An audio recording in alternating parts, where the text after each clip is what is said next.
నిన్న చాలా కలిసి వేసింది నాకు. అంటే ఎందుకు చెప్తున్నాను ఇదంటే, జవాబుదారీతనం, నేను ఓట్లు అడిగినప్పుడు మిమ్మల్ని నేను అకౌంటబిలిటీ చూపిస్తానని చెప్పాను. జవాబుదారీతనం, ప్రతిదానికి బాధ్యత తీసుకుంటాం. నిన్న తిరుమలలో జరిగిన సంఘటన, అది మన సంక్రాంతి, తొలి సంక్రాంతి పండుగ ముందు జరగడం చాలా బాధ కలిగించింది. వైకుంఠ ఏకాదశి రోజు 4 నిండు ప్రాణాలు కోల్పోవడం బాధ కలిగించింది. 39 మంది గాయపడ్డారు. మనసు చాలా క్షోభించింది.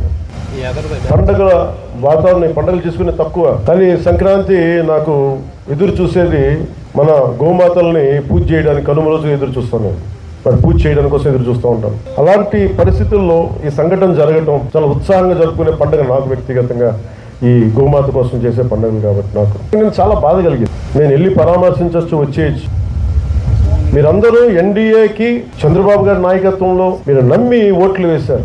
ఇది దేనికి క్షమాపణలు అడగాలి అంటే, collective responsibility. Leadership is all about collective responsibility.